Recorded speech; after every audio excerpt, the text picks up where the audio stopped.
This isn't just a mess. This is proof. Proof of struggle, proof of thinking, proof of learning. And for a long time, AI was quietly stealing this from my classroom. I watched students hand in perfect answers they couldn't explain. I saw the thinking disappear. So I stopped trying to police the AI and I started redesigning the workflow. Last semester, I realized my students didn't need better prompts, they needed friction. They needed to feel the work again. So I built the analog first system. It is designed to force my students to stop generating and start thinking. And today, I'm showing you exactly how to run it in your class. Before I show you the system, I need to be honest about something. I haven't fully implemented this yet. This is what I'm building for next semester because of what I saw this semester. But I already know how students will react. All semester long, whenever a task wasn't AI friendly, anything that required real thinking or real summarizing, my students froze. Some stared at the page, some whispered, "What do I write?" Others asked if they could just use ChatGPT for the first draft. They weren't lazy, they were unpracticed. AI wasn't helping them think, it was helping them avoid the part of learning where thinking actually happens. This is why I'm building analog first. Because if students can't organize an idea on paper, they definitely won't be able to organize it in a prompt. This system slows everything down so their thinking becomes visible again, where it starts, where it breaks, and where the real teaching has to happen. Step 1 is retrieval warmup. Every class begins with 5 minutes of silence. No notes, no devices, just a question like, define generative pre-training in one sentence from memory, or what is one example from last week's reading that proves X? Why start this way? Because AI makes us lazy with memory. We outsource our knowing to the cloud. This warm-up forces students to pull information from their own minds. It gives me an instant snapshot of what stuck and what didn't. And this isn't about rote memorization, it's about activating their internal knowledge base before they even think about external tools. Step 2 is the paper-only audit. We use printed readings to remove attention gaps instantly. No tabs, no infinite scroll, just text and a pen. And I give them one rule. If it's not on the paper, it's not in your head. As I walk around with a highlighter, I'm not just hunting for grammar mistakes, I'm diagnosing thinking. Are they asking questions in the margins? Are they drawing arrows between ideas? Or did they just underline a random sentence and call it a day?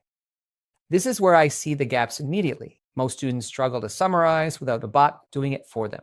And that struggle, that is the most valuable part of the class. It forces them to confront their comprehension gaps. It's where they learn to actually read again and not just scan. Step 3 is problem framing on paper. Now, I will let you know that this is specific to my new AI problem-solving course, but you can adjust it for any class you're teaching. So before students can touch a keyboard, they have to frame the problem by hand. I ask them to identify the core conflict, sketch a potential solution path, list what they don't know yet. Some students will freeze here. They're so used to pasting a prompt and waiting for the answer that they don't know how to start. Good, let them freeze. That discomfort is the precursor to genuine insight.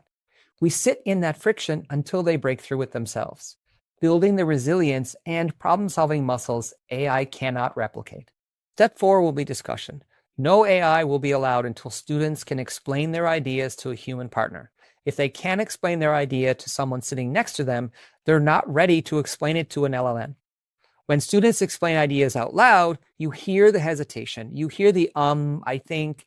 That hesitation, that is my diagnostic tool. It tells me who is ready to move on and who needs more time to solidify their understanding through human interaction, not AI validation. Now open the laptops.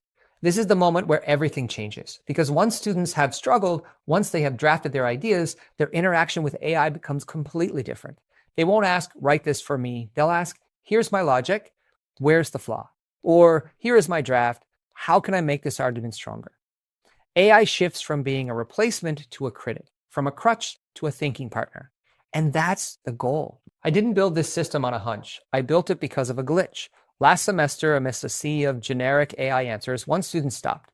He looked at his screen, then looked at his notes and said, wait, that's wrong. The reading said X, but the AI is saying Y. He didn't copy it, he argued with it.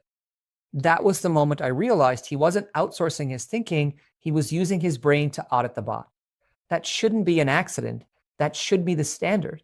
And that's exactly what Analog First is designed to mass produce. So that's the system. We use analog friction to fix the digital fatigue. But while I was building this, I had a nagging fear Was I just being an old school teacher yelling at the clouds? Was I just resisting the future?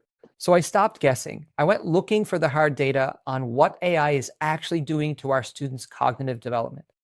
And what I found terrified me. I found research that proves exactly why the struggle we just talked about isn't just nice to have, it's biologically necessary. If you want to see the data that proves why analog first is the only way to save their critical thinking skills, watch this video next. It explains the lazy brain effect and why we are running out of time to fix it.